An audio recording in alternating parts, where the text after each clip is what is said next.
Guys, हर इंसान अपनी जिंदगी में किसी न किसी चीज से डरता है। किसी को ऊंचाई से डर लगता है तो किसी को पानी से। गाइस, अगर क्या हो कोई इंसान अगर 2000 फीट ऊंचे टावर पर चढ़ जाए और उतरते वक्त उसे पता चले कि उतरने वाली सीढ़ी टूट गई है। आज की कहानी कुछ ऐसी ही है। तो बिना कोई टाइम बर्बाद किए चलिए शुरू करते हैं। कहानी की शुरुआत में हमें एक कपल बेकी और डैन को दिखाया जाता है जो पहाड़ चढ़ रहे थे। इनकी अभी अभी शादी हुई थी। दोनों अपनी जिंदगी में बहुत ज्यादा खुश थे। इनको पहाड़ चढ़ने का बहुत शौक था। यहाँ बेकी की दोस्त भी थी जिसका नाम हंटर था, जिसको हमेशा से ही खतरों से खेलने का शौक रहता था। ये तीनों ही अपने लिए हर बार एक नया खतरा ढूंढ लेते थे। पहाड़ पे चढ़ते वक्त डैन का हाथ एक परिंदे के घोंसले में लग जाता है। वो परिंदा इसके डर से जब उड़ता है तो डैन का बैलेंस खराब हो जाता है और वो अपनी रस्सी से लटक जाता है। वो चाह के भी ऊपर नहीं आ सकता था। यहाँ बेकी और उसकी दोस्त को बचाने की पूरी कोशिश करते हैं पर वो उसे बचा नहीं पाती। आखिरकार वो नीचे गिर जाता है और मार जाता है। इसके बाद हमें एक साल बाद का सीन दिखाया जाता है। बेकी अभी भी अपने हस्बैंड की मौत के गम में थी। उसने अभी भी अपने हस्बैंड डैन की अस्थियों को रखा था। साथ ही साथ वो शराबी बन गई थी जिसकी वजह से उसकी पूरी जिंदगी खराब हो गई थी। बेकी के फादर अपनी बेटी को इस हालत में देख के परेशान थे, इसलिए वो बहुत टाइम बाद उसकी दोस्त को बुला लेते हैं। उसकी दोस्त उससे कहती है कि चलो कहीं चढ़ाई करते हैं, ये तो हमारा शौक है ना, तुम मेरे साथ चलो, तुम्हें अच्छा लगेगा। वो उसको एक पुराना टावर दिखाती है जो 2000 फीट ऊंचा था। यह टावर सहरा में था। वो कहती है कि मेरे साथ वहाँ जाना, वहाँ जाके तुम अपने हस्बैंड की अस्थियों को ऊपर से बिखेर देना, तुम्हें अच्छा लगेगा और उसकी आत्मा को भी शांति मिलेगी। बेकी सब लोगों के बारे में बहुत सोचती थी, इसलिए वो फैसला करती है कि वो हंटर के साथ जाएगी। वो उसके साथ थोड़ा एंजॉय करना चाहती थी। दोनों अब अपने सफर के लिए निकल जाते हैं। रास्ते में वो खूब मस्ती करते हैं और अपने फोन पे वीडियो भी बनाते हैं। इसी दौरान उनकी लापरवाही की वजह से उनके साथ एक हादसा होने वाला था। एक ट्रक जो बहुत ही स्पीड से आ रहा था उनकी गाड़ी को मारने ही वाला था, लेकिन वो सही वक्त पे अपने गाड़ी का ब्रेक लगा देते हैं और सुकून का सांस लेते हैं कि वो बच गए। फिर वो आगे बढ़ जाती हैं। ये दोनों अपनी मंजिल तक पहुंच गए थे। जाते हुए हंटर को एक मरी हुई बकरी दिखाई देती है जिसे परिंदे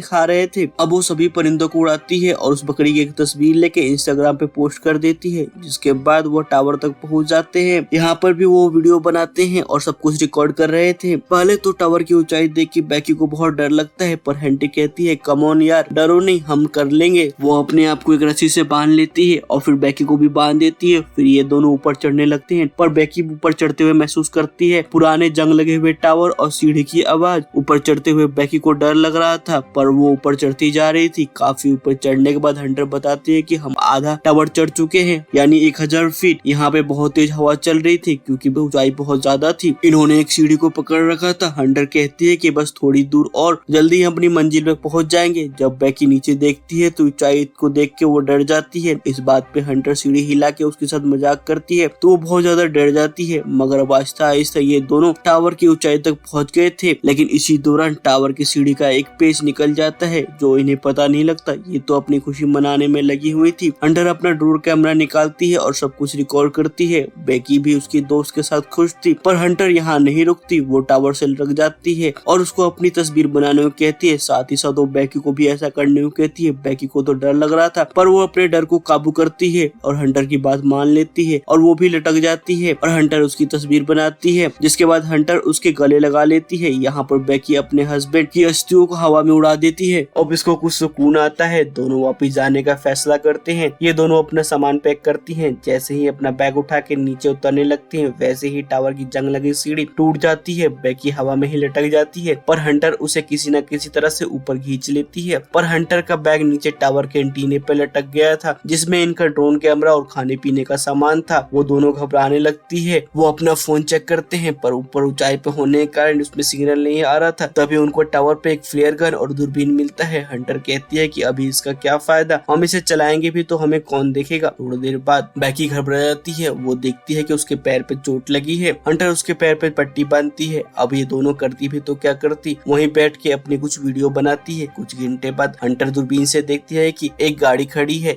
ये उन लोगों को मदद के लिए नहीं बुला सकती थी। तभी हंटर अपना फोन चेक करती है। जो पोस्ट इसने मरी हुई बकरी का किया था उस पर लोगों ने लाइक कमेंट कर रखे थे, मतलब नीचे जमीन पे सिग्नल आ रहा था। हंटर अपनी मदद के लिए पोस्ट लिखती है और अपनी आईडी से पोस्ट कर देती है। वो अपने फोन को रस्सी से बांध के थोड़ा सा नीचे लटकाती है ताकि सिग्नल आ जाए और उसका पोस्ट देख के उसके फॉलोवर उसकी मदद के लिए आए। पर अभी भी उसके फोन में सिग्नल नहीं आ रहा था। उसका मैसेज पोस्ट नहीं होता। वो खुद नीचे लटक के फोन को थोड़ा सा नीचे करती है ताकि सिग्नल मिल सके पर उसका पोस्ट अभी भी पोस्ट नहीं होता। अब हंटर यहाँ सोचती है कि वो अपने फोन को नीचे फेंक देगी पर उससे पहले अपने फोन को जुराब में डालती है। फिर फिर उसको जूते में, ताकि फोन नीचे गिरने से टूट ना जाए। फिर ये अपने फोन को नीचे फेंक देते हैं, जिससे जमीन पे सिग्नल आ जाएगा और इनका पोस्ट हो जाएगा। हंटर जब दूरबीन से देखती है तो इन्हें जमीन पे एक आदमी और उसका कुत्ता नजर आता है जो अपने फोन पे बात कर रहा था। इसलिए यहाँ पे बेकी जल्दी से अपना जूता फेंक देती है ताकि वो आदमी कुछ नोटिस कर पाए, मगर वो आदमी कुछ नहीं करता और वहाँ से चला जाता है। बेकी यहाँ पे गन चलाना चाहती थी पर हंटर उसे रोक देती है और कहती है कि सूरज ढलने का इंतजार करो, हमें कोई ना कोई बचाने जरूर आएगा। रात हो गई थी। बेकी अपना वक्त गुजारने के लिए अपना पुराना वीडियो देख रही थी, जिसमें वो नोटिस करती है कि हंटर उसके और उसके हस्बैंड को अजीब नजरों से देख रही थी। लेकिन तभी हंटर उसको फेयर गन चलाने को बोलती है और साथ ही वो अपना फोन लगा के लाइट इधर उधर करने लगती है। उन दोनों को एक आदमी देख लेते हैं पर वो उनकी मदद नहीं करते क्योंकि वो उनको साफ साफ नहीं देख पा रहे थे। उल्टा वो उनकी गाड़ी चुरा के भाग जाते हैं। अब यहाँ पे रात को वो सोने की कोशिश कर रहे थे। हंटर नीचे गिरने ही वाले थे कि बेकी उसको बचा लेती है। तभी वो उसके टांग पे एक टैटू नोटिस करती है जिसमें लिखा था 143। यहाँ बेकी को याद आता है कि वो जब भी अपने हस्बैंड को आई लव यू बोलती थी तो उसका हस्बैंड रिप्लाई में 143 बोलता था। यहाँ पे बेकी को ये बात पता चल जाती है कि उसके हस्बैंड और उसके दोस्त में आपस में रिश्ता था। अब हंटर के पास और कोई दूसरा रास्ता नहीं बचता। वो अपने और उसके हस्बैंड के बारे में सब कुछ बता देती है। बेकी को ये सब सुन के बहुत ही अजीब लग रहा था। हंटर उससे माफी मांगती है, लेकिन इसी दौरान बेकी अपने बैग को देख रही थी जिसमें उसका ड्रोन और उसका पानी था। हंटर कहती है कि मैं जाऊंगी वहां तक और तुम्हारा बैग लेके आऊंगी। अब वो टावर के चारों साइड में एक हुक लगाती है और रस्सी से खुद को लटका लेती है, पर अभी भी वो बैग तक नहीं पहुंच पा रही थी। अब हंटर तो शुरू से ही निडर थी, इसलिए वो रस्सी छोड़ के एंटीने पे छलांग लगा देती है और बैग तक पहुंच जाती है। हालांकि अब वो रस्सी उससे छूट गई थी, लेकिन वो बैग से सेल्फी स्टिक निकालती है और उसकी मदद से बैग को रस्सी में बांध देती है और खुद एक लंबी छलांग लगा के रस्सी तक पहुंच जाती है। मगर एकदम से उससे रस्सी छूट जाती है और वो नीचे गिर जाती है। बेकी ये सब देख बहुत डर गई थी, पर वो जब नीचे देखती है तो हंटर अभी भी लटकी हुई थी, मतलब वो अभी जिंदा थी, मगर वो उसके हाथ में चोट लगी थी। अब वो खुद से ऊपर नहीं चढ़ सकती थी। बेकी अपनी पूरी ताकत लगाती है उसको ऊपर खींचने में। आखिरकार उसने अपने दोस्त को बचा लिया था। वो अपने बैग से पानी निकाल के पीती है, जिसके बाद वो एक नोट लिखती है और ड्रोन पे लगा के उड़ाती है। मगर ड्रोन जैसे ही थोड़ा सा आगे जाता है उसकी बैटरी खत्म हो जाती है, जिसकी वजह से उसको वापस बुलाना पड़ता है। अब रात हो गई थी। बेकी रात को देखती है कि उसकी दोस्त हंटर नीचे गिर गई है और उसकी लाश को परिंदे खा रहे हैं। पर जैसी वो जागती है उसे पता चलता है कि ये तो सिर्फ उसका सपना था। वो टावर के ऊपर चलते हुए लाइट को देखती है, तभी उसको आइडिया आता है कि वो ऊपर जाके अपने ड्रोन को चार्ज करेगी। अगली सुबह वो ऊपर चढ़ जाती है ड्रोन को चार्ज करने के लिए और उस वक्त तक ऊपर ही रहती है जब तक ड्रोन चार्ज नहीं हो जाता, जिसके बाद वो नीचे आ जाती है। अब एक पेपर पे नोट लिख के ड्रोन पे लगा के ड्रोन को उड़ाती है। वो अपने ड्रोन को एक घर की तरफ भेजती है। इससे पहले कि ड्रोन उस घर तक पहुंच पाता है एक गाड़ी से टकरा के टूट जाता है। वो एक दिन इसी उम्मीद में गुजार देती है कि कोई उसकी मदद के लिए आएगा। अब बेकी इस हालत में नहीं थी कि वो एक दिन भी गुजार सके। उसकी हालत बहुत ज्यादा खराब हो गई थी। तभी वो हंटर से उसका जूता मांगती है ताकि वो अपने फोन को नीचे फेर सके दोबारा से मैसेज लिख के, क्योंकि अब उसके पास और कोई रास्ता नहीं होता। पर हंटर उसे मना कर देती है। यहाँ हमें पता चलता है कि हंटर तो वहाँ थी ही नहीं, वो तो कब का नीचे गिर के मर गई थी जब वो बैग लेने गई थी। ये सिर्फ उसका वहम था कि हंटर उसके साथ है ताकि वो खुद को अकेला महसूस ना करे। जब वो नीचे देखती है तो उसकी दोस्त की लाश को परिंदे खा रहे थे। अब बेकी ये देख बहुत ज्यादा रोती है। वो अपने फादर के लिए एक मैसेज रिकॉर्ड करती है। उसे उम्मीद नहीं थी कि अब वो बच पाएगी। अब सुबह हो जाती है और एक और दिन गुजर जाता है। तभी एक परिंदा उसकी टांग पर निकलते ही खून को देख के उसके पास आ जाता है। तभी बेकी उसकी गर्दन तोड़ देती है और उसको कच्चा ही खाने लगती है, जिसको खाने के बाद उसे ताकत मिलती है। यहाँ हमें पता चलता है कि बेकी बहुत ज्यादा भूखी थी। दूसरी तरफ उसके फादर अपनी बेटी के लिए बहुत ज्यादा परेशान थे। वो इसके बारे में पता करना चाहते थे कि आखिर उनकी बेटी गई कहाँ। उधर अब बेकी हिम्मत करके नीचे उतरती है जहाँ पर हंटर की लाश थी टीने के पास। वो अपना फोन हंटर के जूते में रखती है और उसके पेट से चिपका देती है और हंटर को सॉरी बोलती है और उसको नीचे फेंक देती है ताकि उसका फोन ना टूटे और उसके डैड तक मैसेज पहुंच जाए। जिसके बाद हम कुछ घंटे बाद का सीन देखते हैं। उसके डैड को मैसेज मिल गया था और वो टावर के पास पहुंच जाते हैं। मगर जैसे ही वो वहाँ पर एक लाश देखते हैं तो वो बहुत ज्यादा डर जाते हैं। पर वो हंटर की लाश थी। पुलिस भी वहाँ पहुंच गई थी और बेकी को बचा लिया गया था। बेकी अपने डैड के पास आती है तो वो सुकून का सांस लेते हैं। बेकी अपने फादर के गले लग जाती है। इसी के साथ ये कहानी खत्म हो जाती है। आप लोगों को कहानी कैसी लगी जरूर बताएं। अगर आप हमारी और भी वीडियो के एक्सप्लेनेशन देखना चाहते हैं तो वीडियो पे आ रहे वीडियो के लिंक पे क्लिक करें। मिलते हैं आपसे एक और वीडियो के साथ। जब तक के लिए जय हिंद।